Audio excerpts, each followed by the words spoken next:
Good afternoon, everyone. Thank you all for being here. My presentation is entitled Metaphors Across Cultures, Language, Thought, and Construal, and it focuses on how metaphors vary across cultures and how they shape language, thought, and the way we construe experience. First of all, I would like to briefly introduce conceptual metaphor theory. According to this theory, metaphor is pervasive in everyday life, not just in language, but also in thought and action. So basically, metaphor is a conceptual phenomenon by which we understand one domain of experience, the target domain, in terms of another domain of experience, the source domain. Usually the source domain is more concrete and it's grounded in sensory motor experience, while the target domain tends to be more abstract and complex. For example, we may understand or reason about love, which is an abstract emotional experience, in terms of a journey, which is more concrete and familiar domain. And this is what we say things like our relationship is going nowhere, or we have come a long way together. And now let's have a look at a classic example in conceptual metaphor theory, which is the metaphor argument is war. And this is what we often talk about arguments in terms of attack, defend, strategy, winning, losing. Okay, so we can use metaphorical expressions such as your claims are indefensible. He attacked every weak point in my argument. I've never won an argument with him. So this kind of expressions show that metaphor is not only a matter of language, but also a way of structuring how we understand and reason about arguments. And at this point, it's important to distinguish between conceptual metaphors and linguistic metaphors, because conceptual metaphors emerge at the conceptual level, while linguistic metaphors are the linguistic manifestations or realization of those conceptual metaphors that surface in language. So in this sense, we can say that language reveals how we think, as it reflects the way in which our thought is structured in our minds. Okay, and as for metaphor motivation, metaphors are motivated both by embodied experience and cultural context. The notion of embodiment within cognitive semantics emphasizes the active role of the body in shaping our mind, and all the physiological properties affect, but at the same time constrain our understanding of the world, and this is then reflected in the language that we use. And on the other hand, culture also plays a vital role in metaphorical conceptualization, because our human experiences with the world may be construed differently depending on the culture. And that's why not all conceptual metaphors are universal. Okay, metaphors tend to be universal at the generic level, but specific level metaphors are more likely to differ cross-linguistically, because as I previously said, culture works as a filter that selects the specific core frame elements from embodied experience that are more relevant to a particular culture. And this leads to the next question, which is what specifically causes that metaphor variation?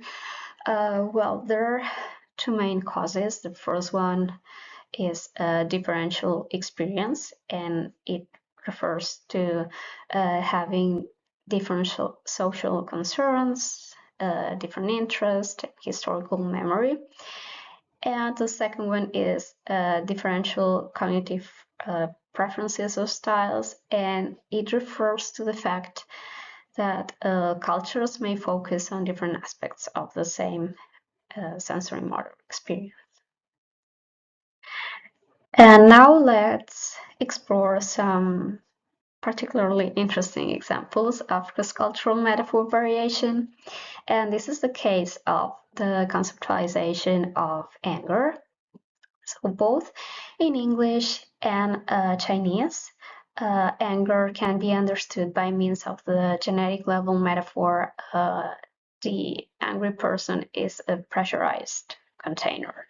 So at the genetic level, this metaphor is shared, but at a specific level, English often conceptualizes anger as a hot liquid. And this is related to the classical medieval theory of the four humors. I think they were blood, black bile, yellow bile, and phlegm. And those bodily fluids under temperature were believed to regulate the vital processes of the human body. And this is reflected in metaphorical expressions such as boiling with anger, making somebody's blood boil, to simmer down. But in Chinese, by contrast, anger can also be conceptualized as an excess of gas. Okay, so this is connected to the idea of excess qi, and qi is a central concept in Chinese medicine and philosophy. It refers to the energy that flows through the body, and this example in Chinese can be interpreted metaphorically as like you're pumping me up with gas again, which basically means that you're making me angry again. And in this case, anger is conceived as gas that is building up and it's exerting pressure inside our body. And another clear example of cross-cultural variation is the conceptual metaphor time is space, by which we can understand the abstract concept of time in terms of the domain of space. For instance, in English, this metaphor is based on the forward-facing locomotion. So the future is in front of us and the past is behind us. And this is why we say that we look forward to future events, but difficult times are behind us. Okay. But Aymara, which is an indigenous language spoken in the Bolivian Andes, presents a different time construal. It has a more static model of time that is based on visual access. So the past is in front because basically because it's known and it's visible, while the future is behind because it cannot be seen. And this is linguistically reflected in expressions such as this one you've got here, which literally means like behind day, and it's used to refer to the next day or a future day. So although both languages understand time in terms of space, they construe it from different embodied perspectives. And cross-cultural metaphor variation is especially relevant for language learning because even though some words may seem translation equivalents, their metaphorical extensions can be different in other languages, and that's why it's vital to develop metaphoric competence, which is basically the ability to recognize, understand, and use metaphors properly in another language. So far, we've seen that many metaphors are conventional. They are lexicalized, so we use them in everyday discourse, often without being fully aware that we are using them.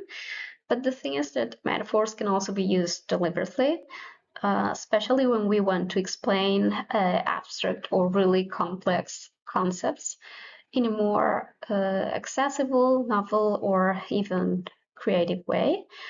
And this is particularly relevant in the language classroom, because delivered metaphors can help learners understand concepts that are difficult to explain directly. And a clear example could be the metaphor used here to explain Alzheimer's disease. So imagine your brain as a house filled with lights. Now imagine someone turning off the lights one by one. That's what Alzheimer's disease does. It turns off the lights so that the flow of ideas, emotions, and memories from one room to the next slows and eventually ceases. And sadly, as anyone who has ever watched a parent, a sibling, a spouse succumb to the spreading darkness knows, there's no way to stop the lights from turning off, no way to switch them back on once they've grown dim, at least not yet. The same idea could be applied to AI. I'm not suggesting that AI is an entirely new concept, not at all, but for many people it's still difficult to understand what it is and how it works. So in this sense, metaphors can help to make it easier to understand by highlighting certain aspects of it. In these examples, AI is conceptualized by means of 3 different metaphors. We've got AI is a slave, AI is a guide dog, and AI is a genie. Let's see the first example. Today, most people tend to think about AI in the context of master-slave relationship. We try to give AI orders and expect it to obey. We marvel at its sheer power, unlimited attention, crazy skills mixed with stupidity and dedication. We get frustrated when it doesn't do what we want it to do. And then the second metaphor, which is quite different, is the guide dog. Despite walking ahead of the human, the guide dog doesn't lead in a general sense, and neither should AI. Like AI, the dog's abilities are often superior. Better senses of hearing and smell, superior night vision, and general mobility, but the human partner is in charge. And then, this is really interesting, the genie metaphor. AI is a genie in a lamp. If you're familiar with the tales of genies, lamps, and wishes, then you know that how the owner of the lamp asks the question determines how literally or how foolishly the wish is fulfilled. AI is very similar to the genie. It takes very literal instructions and fulfills them. So what's interesting is that each of these metaphors frames AI differently. I would say that the slave metaphor emphasizes control and obedience. The guide dog metaphor remarks more assistance and human responsibility. The genie one emphasizes or highlights power, but also the need to give precise instructions. Okay, so in the language classroom, this kind of examples can help students see that metaphors are not neutral, that they shape interpretation, and that they create different connotations and influence how we understand complex concepts. Metaphors can also be socially powerful, especially for shaping how we understand histories of loss, resistance, and cultural survival. In these slides, there's an excerpt from a text about the effects of colonization, which evokes the metaphor indigenous language or indigenous identity is a tree. And basically in this metaphor, colonialism is conceived as sickness or damage to the tree. So the tree may be sick and it may have lost leaves, but its roots are still alive. And these roots represent ancestral knowledge, tradition, and connection to the land. So this metaphor does not frame indigenous language as something that is simply lost or gone, but as something wounded but still alive. So nurturing that tree becomes a way of talking about language revitalization and cultural survival. And as final remarks, I would just like to highlight 3 main points. First one is that, as we've seen, metaphor is not just a linguistic ornament, it's a cognitive tool that shapes how we understand, communicate, and act upon reality. Second one, that cross-cultural metaphor variation shows that shared embodied experience is always filtered by culture. So different languages may select different aspects or core frame elements of the same sensory motor experience to construct the world differently. And finally, that developing metaphoric competence can help language learners to recognize, interpret, and critically question metaphorical framings across languages and cultures. This is the reference list of references. And that's it. Thank you so much for your attention, and I hope you enjoyed this presentation.